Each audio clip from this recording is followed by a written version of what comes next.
Je vous invite à prendre avec moi la première épître de Jean, au chapitre 3. 1 Jean, chapitre 3.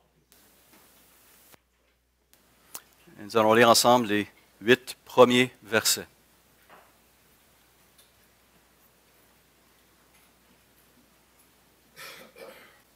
Lecture de la parole. Voyez quel amour le Père nous a témoigné pour que nous soyons appelés enfants de Dieu. Et nous le sommes. Si le monde ne nous connaît pas, c'est qu'il ne l'a pas connu. Bien-aimés, nous sommes maintenant enfants de Dieu. Et ce que nous serons n'a pas encore été manifesté, mais nous savons que lorsqu'il paraîtra, nous serons semblables à lui, parce que nous le verrons tel qu'il est. Quiconque a cette espérance en lui se purifie, comme lui-même est pur. Quiconque pratique le péché transgresse la loi, et le péché est la transgression de la loi. Or, vous le savez, Jésus a paru pour ôter les péchés, et il n'y a point en lui de péché. Quiconque demeure en lui ne pratique pas le péché, et quiconque pratique le péché ne l'a pas connu, et ne l'a pas vu, et ne l'a pas connu. Petits enfants, que personne ne vous séduise. Celui qui pratique la justice est juste comme lui-même est juste. Celui qui pratique le péché est du diable, car le diable pêche dès le commencement. Le Fils de Dieu a paru afin de détruire les œuvres du diable. Alors, nous avons bien entamé la saison de l'Avent qui nous prépare justement à réfléchir à cette venue il y a 2000 ans qui a changé le cours de l'histoire et l'éternité de plusieurs. Cette venue était anticipée depuis des siècles dès la naissance de la nation d'Israël. On avait annoncé la venue d'un Messie qui allait régler, qui allait corriger les choses, un peu comme le système de son. Et depuis 2000 ans, nous regardons derrière nous à cette réalisation et nous célébrons année après année cette célébration de l'accomplissement des nombreuses promesses de notre Seigneur. Et il est bien de se poser la question, pourquoi Jésus est-il venu? Qu'est-ce qu'il est venu accomplir? Et ce sont ces deux questions qui vont retenir notre attention au cours des prochaines semaines, qui vont nous conduire jusqu'au soir du 24 décembre prochain. Le thème est « Pourquoi Jésus est-il venu ?» ou les raisons de l'Avent. Certaines personnes ont justement présenté le message de l'Évangile de cette manière. L'Ancien Testament annonce et prépare. L'Ancien Testament annonce et prépare la venue du Messie. Les Évangiles présentent cette venue et le reste du Nouveau Testament nous explique ce qu'il est venu accomplir. Alors, lorsqu'on prend le temps de sonder les Écritures, de regarder le Nouveau Testament, les Évangiles et les Épîtres, on peut découvrir un nombre de raisons mentionnées à travers ces écrits qui expliquent la venue du Messie. J'en mentionne 4 durant ces prochaines semaines. La première, celle que nous trouvons, comme la deuxième, dans le texte que nous avons lu, Jésus est venu pour détruire les œuvres du diable, écrit Jean. Deuxièmement, dans ce même texte, il est mentionné qu'il est venu aussi pour ôter le péché. Et d'autres raisons, pour révéler le Père et préparer sa seconde venue. Ce matin, nous voulons fixer nos regards sur cette première raison qui est mentionnée au verset 8 d'un Jean 3. Il est dit que le Fils de Dieu a paru afin de détruire les œuvres du diable. Étrange affirmation, n'est-ce pas? Il est venu pour détruire les œuvres du diable. Qu'est-ce que cela veut dire? Et quelles sont ces œuvres qui méritaient d'être détruites? Alors, on trouve déjà une première explication dans le terme utilisé pour décrire l'ennemi de nos âmes, Satan. Il est présenté ici comme le diable, un des titres, un des noms qu'on lui attribue. Et le terme diable vient bien sûr du grec diabolos, qui est compris de différentes manières, soit qu'il veut dire celui qui divise, celui qui désunit, ou encore celui qui détruit. Ce nom qu'on a donné à l'adversaire de Dieu, à l'adversaire de tout ce qui vient de Dieu, est littéralement celui qui détruit. Et donc on pourrait paraphraser 1 Jean 3,8 de cette façon. Le Fils de Dieu a paru afin de détruire les œuvres du destructeur. Et là on comprend ce que Satan cherche à accomplir. C'est un être, une créature très rusée. C'est une créature qui va chercher à se faire passer pour ce qu'elle n'est pas. 2 Corinthiens 11, par exemple, nous dit que Satan lui-même se déguise en ange de lumière. Il veut nous faire croire des choses qui ne sont pas vraies. Il veut se faire passer pour ce qu'il n'est pas. Il nous promet plein de choses. Il veut nous faire croire qu'il a notre bien à cœur. Il veut nous ouvrir, dit-il, de nouveaux horizons sur la vie. Il dit qu'il est mal compris, mais il est fondamentalement quelqu'un qui trompe et qui cherche à détruire. Pierre le dira ainsi dans sa première épître. Il dit « Soyez sobres, veillez, votre adversaire, pas votre ami, pas votre bon copain, votre adversaire, le diable, le destructeur, rôde comme un lion rugissant, cherchant qui il dévorera. » Donc, encore une fois, ce portrait de sa vraie personnalité est révélé dans les Écritures. C'est quelqu'un qui veut détruire, dévorer.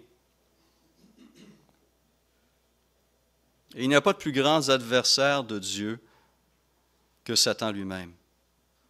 Il était au départ un ange glorieux et puissant, mais il s'est rebellé contre son Créateur, refusant de reconnaître son état de créature et désirant recevoir et être adoré comme le Créateur. Paul nous avertira que vers la fin des temps, il s'élèvera un homme à travers qui Satan lui-même agira, et que cet homme, comme Satan, cherchera à s'élever au-dessus de tout ce qu'on appelle Dieu et de tout ce qu'on adore. 2 Thessaloniciens 2:3. Et cette rébellion va l'amener à vouloir détruire tout le bien que Dieu fait, toute la beauté de la création, et tout particulièrement la création qui est le summum, qui est l'être humain fait à l'image de Dieu. Et donc, les œuvres de Satan dont parle l'apôtre Jean dans cette épître sont essentiellement des œuvres négatives, destructives, réactionnaires. Et le Nouveau Testament nous en présente quelques-unes de ces œuvres, dont entre autres dans la parole même de Jésus. Alors qu'il est en train de discuter avec les chefs religieux qui cherchent par tous les moyens à le faire taire, à bloquer son témoignage et son ministère qui grandit et qui avance, il leur dit ceci en Jean 8, 43, « Pourquoi ne comprenez-vous pas mon langage? Parce que vous ne pouvez pas écouter ma parole. Vous avez pour père le diable, et vous voulez accomplir les désirs de votre père. Il a été meurtrier dès le commencement, et il ne se tient pas dans la vérité parce qu'il n'y a pas de vérité en lui. » Lorsqu'il profère le mensonge, il parle de son propre fond, car il est menteur et le père du mensonge. Jésus enlève le masque et révèle la vraie personnalité, l'agenda de Satan. et il le présente en tant que meurtrier et menteur. Satan cherche à détruire la vie, ce don de Dieu. Jésus va jusqu'à préciser qu'il a été meurtrier dès le commencement. De quel commencement s'agit-il ici? Commencement même de la création. Lorsqu'il a réussi à tromper Adam et Ève et les amener à commettre un geste qui allait les condamner à mort, qui allait introduire la mort dans leur vie, d'abord au niveau spirituel en créant cette séparation d'avec Dieu et ensuite au niveau physique. On pourrait même parler d'une forme de mort mentale ou intellectuelle, puisque les hommes n'ont pas pu par après pleinement saisir Dieu et comprendre Dieu et désirer Dieu. Éphésiens 4, verset 18 le présente ainsi, parlant des païens, qu'ils ont l'intelligence obscurcie. Ils sont étrangers à la vie de Dieu à cause de l'ignorance qui est en eux, à cause de l'endurcissement de leur cœur. Satan veut détruire la vie, aveugler l'intelligence, éloigner de Dieu. Et il a réussi avec nos tout premiers parents. Et avec ses gestes, la mort est entrée dans ce monde, le péché est entré dans ce monde. Et à chaque jour, en lisant les journaux, à chaque jour, en ouvrant notre télévision, à chaque jour, en parlant avec nos voisins, nos collègues de travail, nos amis et nos frères, nous voyons à travers le monde, dans toutes les vies, cette œuvre de destruction qui se poursuit. Satan est non seulement meurtrier, mais il est aussi menteur et le père du mensonge. Il est le premier à avoir menti et à avoir trompé les autres créatures de Dieu. Il a couvert la lumière de la vérité. Et les hommes sont condamnés à marcher dans les ténèbres depuis ce temps. Et il va se servir d'agents humains. Je vous relis le contexte de 2 Corinthiens 11 que j'ai lu précédemment. On parle dans ce texte-là, Paul doit faire la défense de son ministère parce que des faux apôtres sont venus après lui à Corinthe et se sont mis à salir sa réputation et à dire que Paul n'était pas un apôtre et qu'eux étaient bien meilleurs, bien plus puissants, bien plus véridiques. Mais Paul, lui aussi, enlève les masques et les dénonce. Il dit, ces hommes-là sont de faux apôtres, des ouvriers trompeurs déguisés en apôtres de Christ. Et cela n'est pas étonnant puisque Satan lui-même se déguise en ange de lumière. Il n'est donc pas étrange que ses ministres aussi se déguisent en ministres de justice. Leur fin sera selon leurs œuvres. Et Jésus, comme les apôtres, nous ont maintes fois mis en garde, nous ont avertis que ces faux apôtres, ces faux docteurs, ces faux prophètes, ces faux pasteurs et bergers sont bel et bien présents, vont chercher à tordre les Écritures pour leur propre fin. Et en cette époque de fake news, une expression à la mode, en ce temps de mensonges éhontés qu'on entend de la part de certains politiciens, d'hommes et de femmes d'affaires, de monsieur et madame tout le monde, il est clair que Satan est encore actif. Et les chrétiens doivent demeurer aussi vigilants. On a accès à travers l'Internet à toutes sortes de choses, des bonnes choses, mais beaucoup aussi de mauvaises choses. Et il faut apprendre à discerner le bien du mal, le vrai du faux. Et on découvre le mensonge à la lumière de la vérité. Et c'est pourquoi les chrétiens doivent d'abord et avant tout se remplir de la parole pour pouvoir ensuite discerner le vrai du faux. Les chrétiens doivent être prudents. Mais Satan agit aussi d'une autre manière.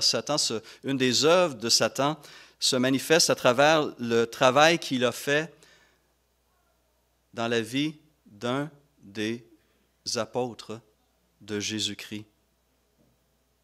En Jean 13, 2, il est dit ceci, que le diable avait déjà mis dans le cœur de Judas l'Iscario, fils de Simon, l'intention de le trahir.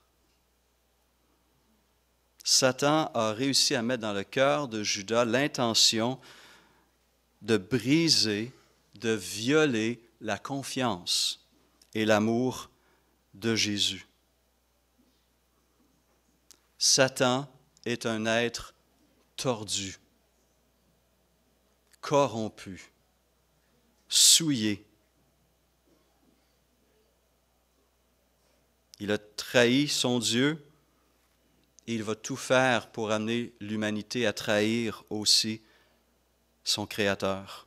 Il prend un malin plaisir à tromper, à mentir et à trahir. Et il réussit même parfois à amener cette attitude de mensonge et de confusion dans le cœur même des croyants. Et le livre des Actes nous présente un de ces récits profondément tristes où un couple a laissé Satan justement les amener à entrer dans ce jeu de camouflage et de mensonge.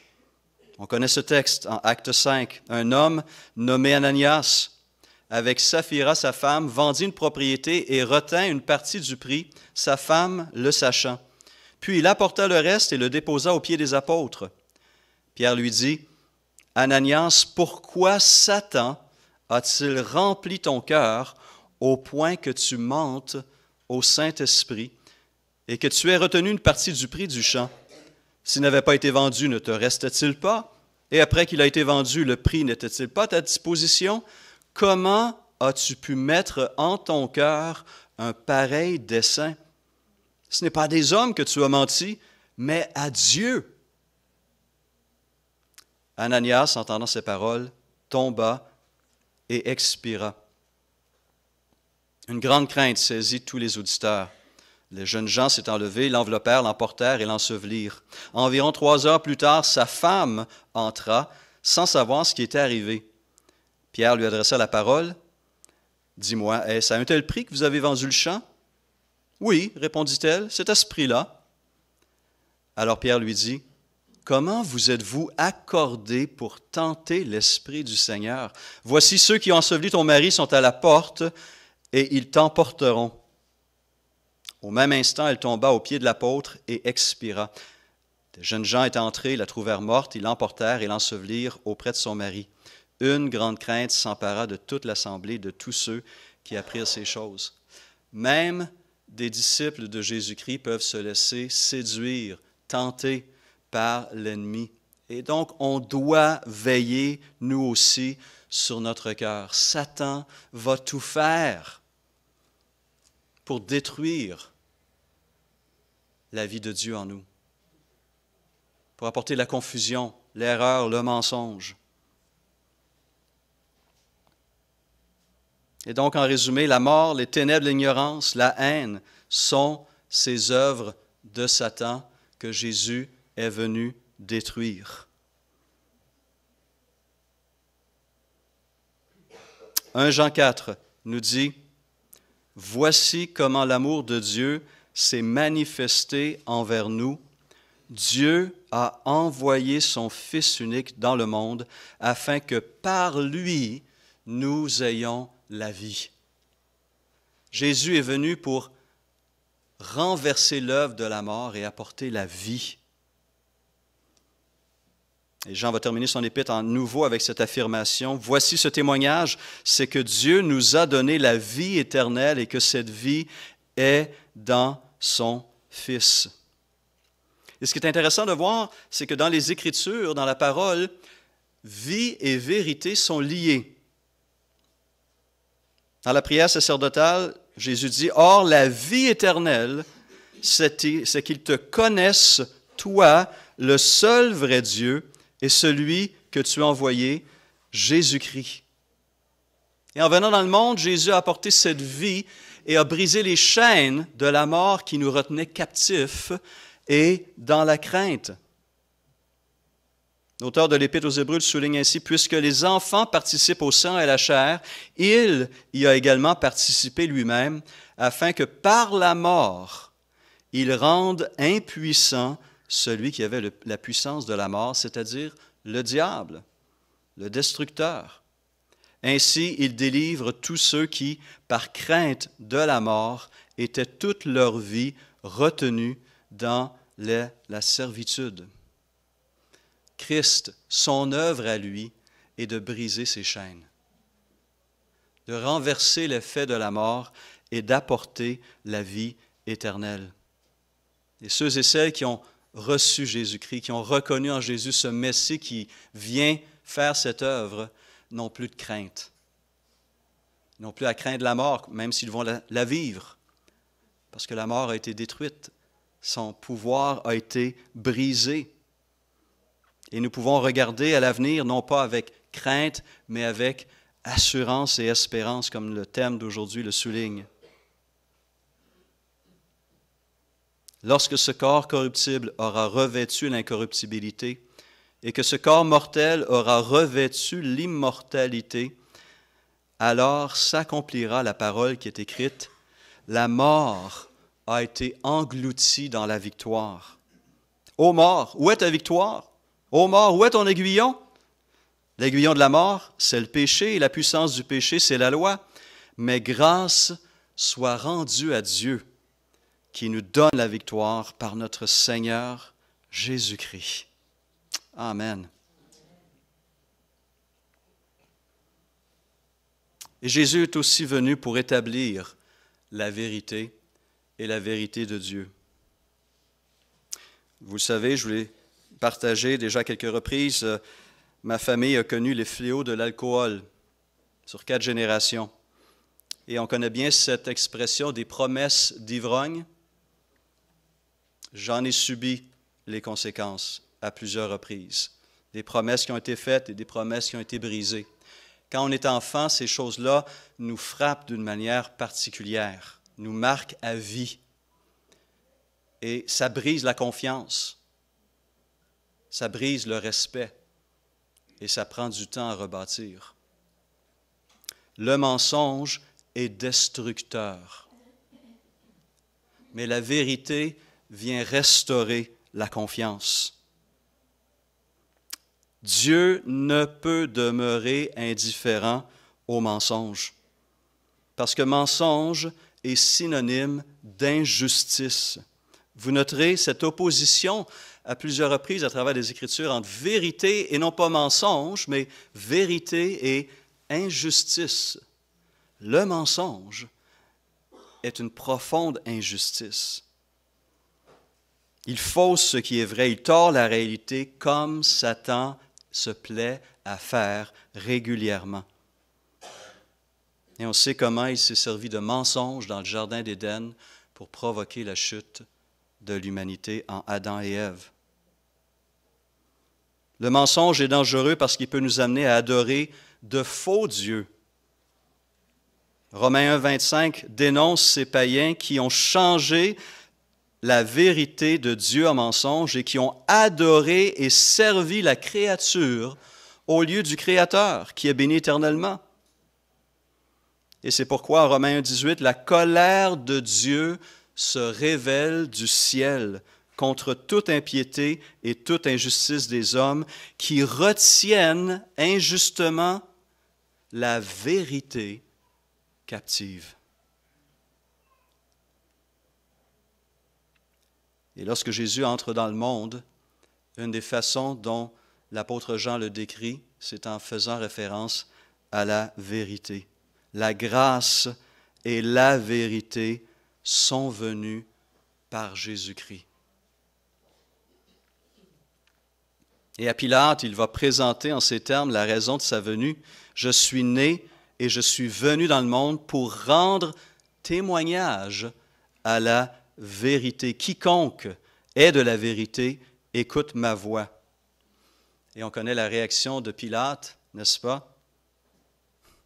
Réaction qui en dit long sur l'état de son cœur. Pilate lui dit, « Qu'est-ce que la vérité? » Et il est sorti immédiatement sans attendre de réponse, parce que lui-même n'y croyait pas. Et cette vérité est au cœur même de la nature même de Dieu, et de Christ. Jésus va se présenter ainsi dans ce texte bien connu. Il dit, « Je suis le chemin, la vérité et la vie. Nul ne vient au Père que par moi. » Cet énoncé mérite toute notre attention parce que soit elle est vraie, soit elle est fausse. Et notre éternité dépend de ce que nous allons comprendre de ces paroles et comment nous allons les recevoir. Et Jésus veillera à ce que cette vérité qu'il a communiquée durant ces années de ministère, ces 3 années, va demeurer dans le monde. Et c'est pourquoi il enverra, après son départ, celui qu'il appelle l'Esprit de vérité qui nous conduira dans toute la vérité. C'est une vérité fondamentale et essentielle pour nous. Et c'est au cœur de la pensée et de l'œuvre de Jésus-Christ. Et le message que nous cherchons à communiquer jour après jour est appelé la parole de la vérité, l'évangile de votre salut. Et il n'y a de salut en aucun autre. Jésus est aussi venu pour renverser la haine, la trahison de l'amour, en apportant à nouveau l'amour de Dieu dans ce monde qui est en manque profond. À la haine, à l'avarice, à la jalousie, à l'égoïsme, Jésus a opposé son amour. L'amour de Dieu a été manifesté envers nous en ce que Dieu a envoyé son Fils unique dans le monde afin que nous vivions par lui.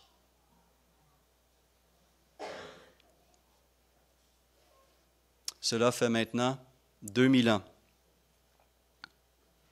que l'œuvre de Jésus-Christ défait dans une vie après l'autre, de génération en génération, les œuvres avilissantes, destructrices de Satan, notre adversaire, renversant les effets de la mort par sa vie, chassant le mensonge et l'ignorance spirituelle par la vérité de Dieu et remplaçant la haine qui domine tant de relations par l'amour sans limite de Dieu.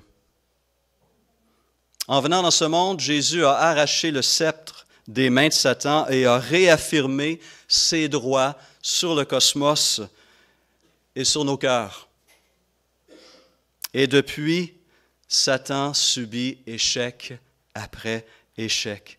Mais nous attendons encore la suite, parce que l'œuvre se poursuit et d'autres bonnes choses sont à venir. Mais aussi Satan, même s'il se sait vaincu, lui ne cherchera pas à arrêter ou à baisser les bras. Il va continuer tant qu'il le pourra son œuvre de destruction, son œuvre de mensonge, son œuvre de trahison. On en est conscient que la haine demeure vivante et la mort continue son œuvre. Mais comme le grain de sénévé qui est planté, son royaume pousse, s'étend et change les vies, les familles et on espère les nations. La venue de Jésus marque l'arrivée de l'homme fort, qui seul peut maîtriser les rebelles et renverser l'œuvre de destruction de Satan.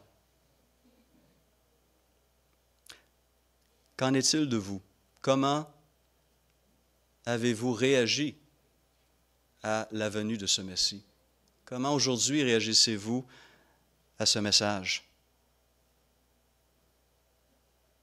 Est-ce que vous vous sentez toujours impuissant? Vous sentez-vous encore dominé par l'ennemi de vos âmes? Est-ce que les chaînes de Satan vous retiennent encore? Jésus-Christ est venu pour détruire ses œuvres et les remplacer par sa vie, par sa vérité et par son amour. Si vous n'avez pas fait le pas encore, je vous invite à prendre un instant et à vous placer devant le Seigneur, à lui demander de vous diriger par son esprit, de vous éclairer par son esprit et de vous donner cette liberté à laquelle vous aspirez réellement au fond de votre cœur. Prenons un instant, s'il vous plaît, et à nouveau, plaçons-nous devant ce Seigneur.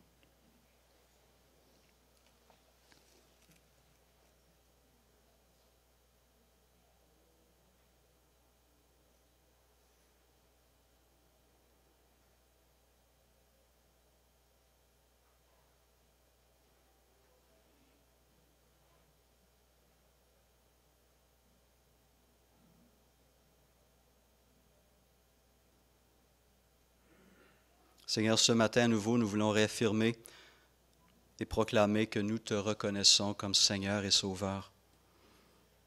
Nous te remercions d'être venu il y a 2000 ans et d'avoir accompli une œuvre que personne d'autre ne pouvait accomplir.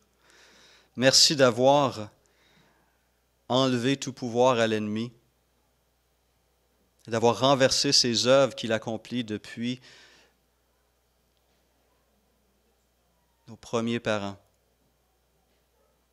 d'avoir transformé les ténèbres en lumière, la mort en vie, les mensonges en vérité, la haine en amour. On te prie, Seigneur, que tu poursuives cette œuvre dans notre cœur parce que nous en avons besoin encore aujourd'hui. Et nous voulons à nouveau implorer la puissance de ton Esprit sur nous pour marcher dans la lumière, marcher dans la vérité, marcher dans l'amour et dans la vie. Seigneur, remplis-nous, s'il te plaît, à nouveau. Rafraîchis-nous, fortifie-nous,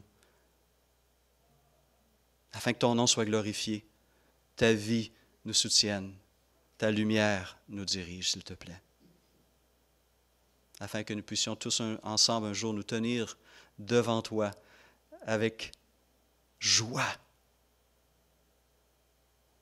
avec paix et avec reconnaissance. À toi la gloire, aujourd'hui et pour toujours, au siècle des siècles, Seigneur. Amen.